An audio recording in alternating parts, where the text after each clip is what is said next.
American president രാജ്യത്തെ അഭിസംബോധന ചെയ്യും എന്ന റിപ്പോർട്ട് കൂടി വരുന്നുണ്ടല്ലോ മധു. അതിന്റെ വിശദാംശങ്ങൾ കൂടി മധു. ഉന്മേഷ്, ഇന്ന് രാത്രി 10 മണിക്ക് പ്രാദേശിക സമയം ആണ് US president Donald Trump American ജനതയെ അഭിസംബോധന ചെയ്ത് ഇന്ന് നടത്തിയ ഈ വ്യോമാക്രമണത്തെ പറ്റി വിശദീകരിക്കുന്നത്. അത് എന്തിനു വേണ്ടിയായിരുന്നു എന്നുള്ളതെല്ലാം ആ ഒരു വിശദീകരണത്തിൽ നമുക്ക് മനസ്സിലാക്കാൻ സാധിക്കും. ഇന്ത്യൻ സമയം രാവിലെ 7:30 കൂടിയായിരിക്കും, അതായത് ഏകദേശം 1 മണിക്കൂറിനുള്ളിലായിരിക്കും ഡൊണാൾഡ് ട്രംപിന്റെ ഈ വിശദീകരണം വരുന്നത്.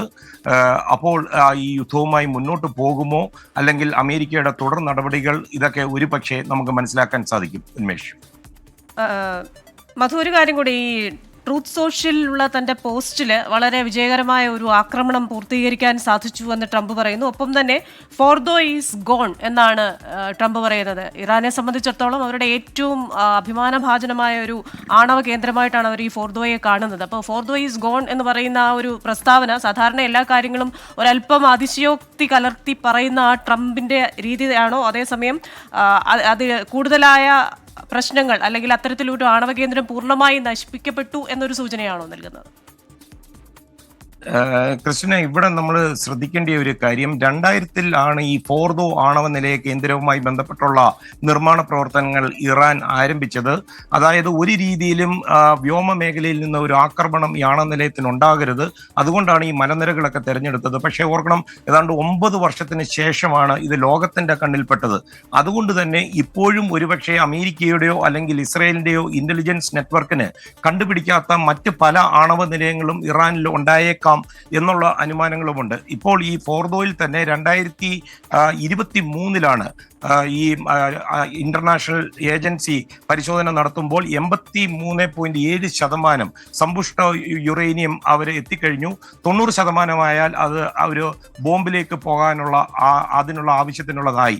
അപ്പോൾ ഇറാനെ നമ്മൾ അങ്ങനെ അണ്ടർ എസ്റ്റിമേറ്റ് ചെയ്ത് കാണേണ്ടിയ ഒരു സാഹചര്യമില്ല. തന്നെയല്ല, ഈ ഒരു ആക്രമണത്തിൽ ഇറാൻ മനഃപൂർവ്വം അമേരിക്കയുടെ സൈനിക കേന്ദ്രങ്ങളോ അല്ലെങ്കിൽ അമേരിക്കയുടെ മറ്റ് സൈനിക ആയുധപ്പുരകളോ അങ്ങനെയുള്ള കാര്യങ്ങളൊന്നും ലക്ഷ്യം വെച്ചില്ല. അതായത് ബോധപൂർവമോ അല്ലാതെയോ അമേരിക്കയെ യുദ്ധത്തിലേക്ക് വലിച്ചഴയ്ക്കാതെ ഇസ്രായേലിനെ കൊണ്ട് ആക്രമണം നിർത്തിയിട്ട് വിലപേശലിന് തയ്യാറാണ് എന്നാണ് ഒരു വശത്ത് ഇറാൻ ശ്രമിച്ചുകൊണ്ടിരുന്നത്. തന്നെയുമല്ല, ഈ കഴിഞ്ഞ ദിവസങ്ങളിലെല്ലാം ട്രംപിന്റെ പ്രതിനിധി വിറ്റ്കോഫുമായിട്ട് ഇറാന്റെ വിദേശകാര്യ മന്ത്രിയും ഒക്കെ നിരന്തരമായ ചർച്ചകൾ നടത്തുന്നുണ്ടായിരുന്നു. പക്ഷേ ഈ യുറേനിയം സമ്പുഷ്ടീകരണം നിർത്തിവെക്കില്ല എന്ന് അവർ തീർത്തു പറയുകയായിരുന്നു. ക്രിസ്റ്റീന. ശരി, മധു കൊട്ടാരക്കരയും PP ജെയിംസും സരുണ്യ ജോസുമാണ് വിശദാംശങ്ങൾ നൽകിക്കൊണ്ടിരുന്നത്. അമേരിക്ക ഇറാൻ ഇസ്രയേൽ സംഘർഷത്തിൽ നേരിട്ട് പങ്കാളികളാകുമോ എന്ന ചോദ്യമായിരുന്നു കഴിഞ്ഞ ദിവസങ്ങളിൽ ചർച്ച ചെയ്യപ്പെട്ടുകൊണ്ടിരുന്നത്. താൻ സമാധാനത്തിന്റെ പ്രവാചകനാണ് എന്ന് പറയുന്ന ആ ഒരു നിലപാടിൽ നിന്ന് ട്രംപ് മാറിയിരിക്കുന്നു. ആക്രമണം നടന്നുവെന്ന് ട്രംപ് തന്റെ സോഷ്യൽ മീഡിയ അല്ലെ സമൂഹ മാധ്യമ പോസ്റ്റിലൂടെയാണ്, ട്രൂത്ത് സോഷ്യലിലൂടെയാണ് ലോകത്തെ അറിയിച്ചത്. കൂടുതൽ വിശദാംശങ്ങൾ വ്യക്തമാകേണ്ടിയിരിക്കുന്നു. ഇറാന്റെ പ്രതികരണം വരേണ്ടതായിട്ടുണ്ട്. എത്ര നാശനഷ്ടങ്ങൾ ഉണ്ടായിട്ടുണ്ടോ. അതേസമയം തന്നെ ഇത്തരത്തിൽ ഒരു ആണവ ആക്രമണം ഉണ്ടായിക്കഴിഞ്ഞു കഴിഞ്ഞാൽ അത് പൊതുജനങ്ങളെ ബാധിക്കില്ല എന്ന ഒരു പ്രസ്താവന കൂടി രാജ്യാന്തര ആണവോർജ ഏജൻസി നൽകിയിട്ടുണ്ട്. രാസവസ്തുക്കളുടെ ചോർച്ചയൊക്കെ ഉണ്ടായാലും അത് കൂടുതൽ മേഖലകളിലേക്ക് വ്യാപിക്കില്ല എന്ന ഒരു വിശദീകരണവും അവർ നൽകിയിട്ടുണ്ട്.